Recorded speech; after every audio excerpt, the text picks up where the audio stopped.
अस्सलाम वालेकुम नाजरीन। इस एपिसोड के आगाज में हम देखते हैं कि अमीर यारोकी काहिरा जाने के लिए वापस तैयार हो रहा होता है। बहादुर उससे कहता है मेरे अमीर हुक्मनामा जरूर आएगा। तो यारोकी कहता है मैं जानता हूँ, लेकिन जब तक मैं देख ना लूँ कि उस हुक्मनामे में क्या लिखा है मैं जानता हूँ कि मुझे क्या करना है। और फिर पूछता है क्या फौज तैयार है? तो बहादुर कहता है मेरे अमीर तैयार है। ये सुनते साथ ही यारोकी खेमे से निकल जाता है। उधर सलाहुद्दीन अयूबी काजी फाजल से कहते हैं मैं दुआ करता हूँ कि हुक्मनामा आने से पहले कुछ बुरा ना हो। तो काजी फाजल पूछते हैं क्या हुक्मनामा आने से हालात पुरसकून हो जाएंगे या फिर मजीद इंतशार का शिकार होंगे? मैं वाकई में नहीं जानता सलाहुद्दीन। इसी लम्हे उर्फा वहां आकर बताता है मेरे अमीर यारोकी महल की जानब आ रहा है। यह सुनकर सलाहुद्दीन अयूबी और काजी फाजल बहुत ज्यादा परेशान हो जाते हैं। उधर सहरा में से मियोदोद फरमान लेकर काहिरा की जानब रवा दवा होता है। बाइबोरा कहता है जानम कुर्बान, काहिरा बहुत करीब है। तो मियोदोद कहता है हमें वहाँ जल्दी जाना होगा बाइबोरा, हम नहीं जानते कि खलीफा का मंसूबा क्या है, हमें ये जल्दी हुक्मनामा पहुंचाना है। ये कहते साथ ही वो अपना चेहरा ढांप कर आगे बढ़ जाते हैं। उधर सलाहुद्दीन अयूबी अपने साथियों के साथ महल के बाहर खड़े होते हैं। इसी लम्हे यारोकी भी अपने आदमियों को लेकर वहां पहुंच जाता है। सिपाहियों के साथ साथ कामल भी उनके साथ ही होता है। यारोकी गुस्से से कहता है एक तरफ हटो सलाहुद्दीन, तीर अब कमान से निकल चुका है, हमें अमीर शिरकू से हिसाब किताब करने की जरूरत है। तो सलाहुद्दीन अयूबी पूछते हैं क्या तुम्हारी अकल खत्म हो गई है यारोकी? हुक्मनामा रास्ते में है, तकरीबन काहिरा में, क्या तुम सुल्तान के हुक्म की नाफरमानी करोगे? तो यारोकी कहता है मैं कभी नहीं करूंगा, जिसने हुक्म आने से पहले ऐलान किया मैं उसका मुकाबला करूंगा। तो सलाहुद्दीन अयूबी कहते हैं ये फैसला अफरा तफरी को रोकने के लिए किया गया है और देखो तुम क्या कर रहे हो, असल हुक्म हुक्मनामे में है। क्या तुम्हें लगता है कि अमीर शिरकू को ये नहीं मालूम? समझदारी से काम लो और पीछे हटो। मगर यारोकी कहता है मुझे अब यकीन हो गया है कि तुम और तुम्हारे चचा मेरा वक्त जाया कर रहे हो। तो सलाहुद्दीन अयूबी कहते हैं मुश्ताइल न हो यारोकी, जैसा था मैंने वैसा सब कुछ बता दिया है। मगर यारोकी कहता है मुझे अब किसी पर भी एतबार नहीं रहा, एक तरफ हटो और रास्ता साफ करो वरना। ये कहते साथ ही वो अपनी तलवार बेनियाम कर लेता है। उनके देखा देखी सलाहुद्दीन अयूबी के साथी भी अपनी तलवारें बाहर निकाल लेते हैं। और फिर सलाहुद्दीन अयूबी पूछते हैं वरना फिर क्या यारोकी? ये कहते साथ ही वो गुस्से से कामल को देखने लग जाते हैं। उधर सहरा से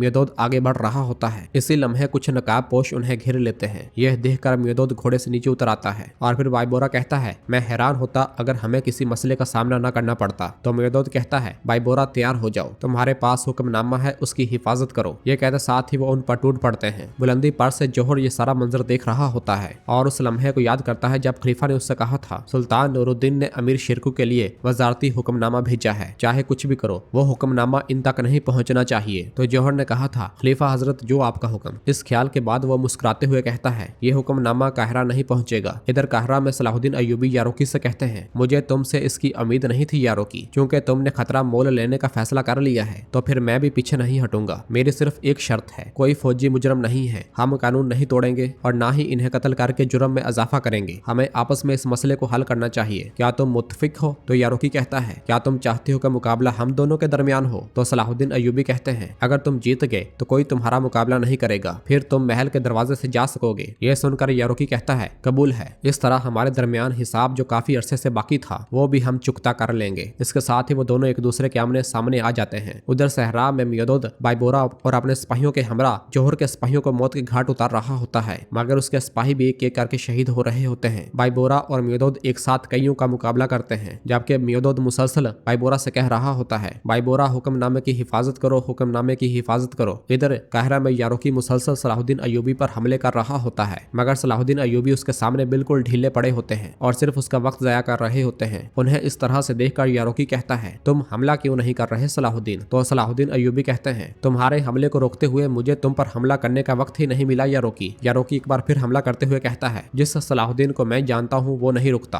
तो सलाहुद्दीन अयूबी कहते हैं तो तुम तलवार चलाने में बहुत माहिर हो। हाँ, एक और हमला करने के बाद यारोकी कहता है तुम्हारे पास अभी भी मौका था, जिस सलाहुद्दीन को मैं जानता हूँ वो मौका ना देख पाए, ऐसा नहीं हो सकता। तो सलाहुद्दीन अयूबी कहते हैं यारोकी फिर कुछ ऐसा है जिसका मैं इंतजार कर रहा हूँ। तो यारोकी पूछता है किस चीज का इंतजार कर रहे हो? तो इसी लम्हे वहां पर पहुंचने वाला मियोदोद फरमान दिखाते हुए कहता है सुल्तान के हुक्मनामे का, जबकि कारातेगन भी मियोदोद के साथ ही होता है और सलाहुद्दीन अयूबी को देखते हुए उस लम्हे को याद करता है जब गनीमत वाले कमरे में सलाहुद्दीन अयूबी ने उससे कहा था मुझे एक मामले में तुम्हारी मदद की जरूरत है। चीजों को पुरस्कून करने के लिए मलक मियोदोद के हाथों भेजा जाने वाला फरमान बगैर किसी नुकसान के काहिरा पहुंचना चाहिए। मुझे शुबा है कि उन्होंने हुक्मनामे को पहुंचने से रोकने के लिए इकदाम किए होंगे। और फिर इसके बाद हमें वो लम्हा दिखाया जाता है जब मियोदोद उन नकाब पोशों जो कि जोहर के सिपाही थे उनका मुकाबला कर रहा था और उसी लम्हे वहां पर कारातेगन अपने सिपाहियों के हमरा पहुंच गया था। वहां पहुंचने पहुंचते साथ ही कारातेगन ने बुलंद आवाज से कहा था, चीतो मैं आ गया हूँ। उन्हें देखकर मियोदोद और बाइबोरा बहुत खुश हो गए थे। और फिर इस ख्याल के बाद मियोदोद पूछता है, ये कैसी सूरत हाल है, क्या शहीदों का खून खुश्क होने से पहले तख्त के लिए जंग करोगे? तो यारोकी कहता है, अमीर शेरकू ने हुक्मनामा मसूल होने से पहले ही वजीर के तौर पर अपने ओहदे का ऐलान कर दिया। ये सुनकर मियोदोद कहता है, ये रहा हुक्मनामा, शेरकू के लिए चोगा भी हमारे हाथ में है। ये हुक्म सुल्तान नूरुद्दीन का है। अब से मिस्र का वजीर अमीर शेरकू है, तख्त उन्हीं का है और हुक्म भी उन्हीं का है। यह सुनते साथ ही अमीर यारोकी और उनके सिपाही अपनी तलवारें वापस म्यानों में डाल देते हैं और हाथ सीनों पर रखकर हुक्म की तामील करते हैं। मगर कामल बहुत गुस्से में दिखाई दे रहा होता है। उसे इस तरह देखकर कारातेगन अलबेस से कहता है, अलबेस ये शहवार का चूजा है, मैं नहीं जानता कि इसका दिल अंदर से सफेद है या स्याह। और फिर इसके साथ ही कामल वहां से चला जाता है।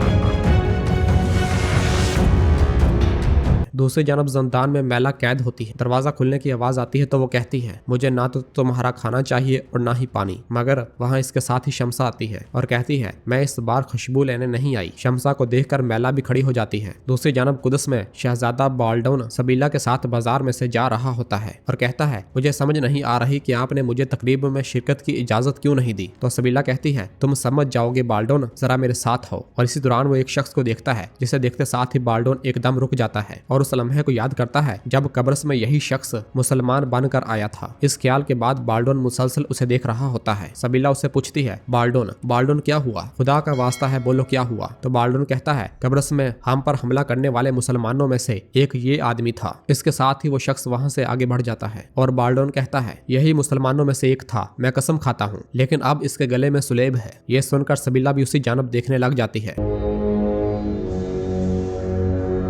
दूसरी जानब काहिरा में दीवान लगा होता है, जबकि सलाहुद्दीन अयूबी अपने साथियों के साथ दीवान की जानब आ रहे होते हैं। उनके पीछे ही काजी फाजल कामल से कहते हैं, सब कुछ होने के बावजूद तुम्हारा यहाँ पर आना बहुत बड़ी खूबी है कामल, शक में न पड़ना, हम तुम्हारी तरफ से मिलने वाली मदद को भूलने वाले नहीं हैं। तुम्हारी तरफ से की गई अच्छाई बगैर सिले के नहीं रहेगी कामल, इस बात का यकीन रखो। तो कामल कहता है, अच्छाई कब बगैर सिले के रही है, क्या ऐसा नहीं है? इसके साथ ही वो दोनों भी आगे बढ़ जाते हैं और आगे बढ़कर दीवान में दाखिल हो जाते हैं। कारातेगन की नजरें मुसलसल कामल पर टिकी होती हैं। कुछ देर के बाद अमीर शेरकू वहां पर आते हैं। एक शख्स उन्हें पगड़ी पहनाते हुए कहता है, हिकमत और अकल की रोशनी आपके सर का ताज बन जाए। और फिर सब लोग भी यही अल्फाज दोहराते हैं, आपके सर का ताज बन जाए, आपके सर का ताज बन जाए। और फिर इसके बाद वो शख्स उन्हें चोगा पहनाता है और फिर कहता है, सुल्तान नूरुद्दीन की जानब से भेजे गए इस चोगे की तरह तकवा का लिबास भी ज़ेबतन करें। ये कहते साथ ही वो एक चमकती हुई तलवार उन्हें देता है और मजीद कहता है, इंसाफ की तलवार आपके हाथ में तेज धारी हो। और फिर सब यही अल्फाज दोहराते हैं, तलवार तेज धारी हो, तलवार तेज धारी हो। अमीर शेरकू तलवार की जानब, जबकि कामल शदीद गुस्से के साथ उन्हें देख रहा होता है। कारातेगन की नजरें सिर्फ और सिर्फ कामल पर ही टिकी होती हैं। और फिर कामल उस लम्हे को याद करता है जब जौहर ने उससे कहा था, अगर वजीर शहवार को अपने बहुत ही प्यारे बेटे की गद्दारी का इल्म होता तो वो तलवार की जरूरत महसूस किए बगैर अपने गम से मर जाते। और फिर इस ख्याल के बाद अमीर शेरकू अपनी तलवार म्यान में डाल देते हैं और फिर तख्त को देखते हुए उसकी जानब बढ़ना शुरू हो जाते हैं। दीवान में मौजूद हर शख्स उनके सामने अदबन झुकता है। यही वो मौका होता है जब कारातेगन की नजर कामल पर नहीं होती, क्योंकि वो सब अदबन झुके होते हैं। और फिर शेरकू जैसे ही कामल के नजदीक से गुजरने लगता है, कामल एकदम खंजर निकाल कर उनके सीने में घोंप देता है। ये देखकर सबकी आंखें खुली की खुली रह जाती हैं। अगले ही लम्हे कारातेगन अपना खंजर कामल को दे मारता है और शेरकू से पहले कामल जमीन पर गिर जाता है। सलाहुद्दीन अयूबी चचा चचा पुकारते हुए अमीर शेरकू को सहारा देते हैं। यारोकी भी उन्हें पुकारता हुआ उनके पास आता है। सलाहुद्दीन अयूबी कहते हैं, फौरी तौर पर शिफा खाना तैयार करो। ये कहते साथ ही वो जख्म पर कपड़ा रखते हैं। कारातेगन के कहने पर अलबेस भी वहां से भाग पड़ता है। सलाहुद्दीन अयूबी कहते हैं, आप ठीक हो जाएंगे चचा, बर्दाश्त करें, जल्दी उठाओ सिपाहियों इन्हें। मगर शेरकू कहता है, रुको सलाहुद्दीन रुको, अब सब कुछ तुम्हारे स्पुर्द है सलाहुद्दीन, सब कुछ।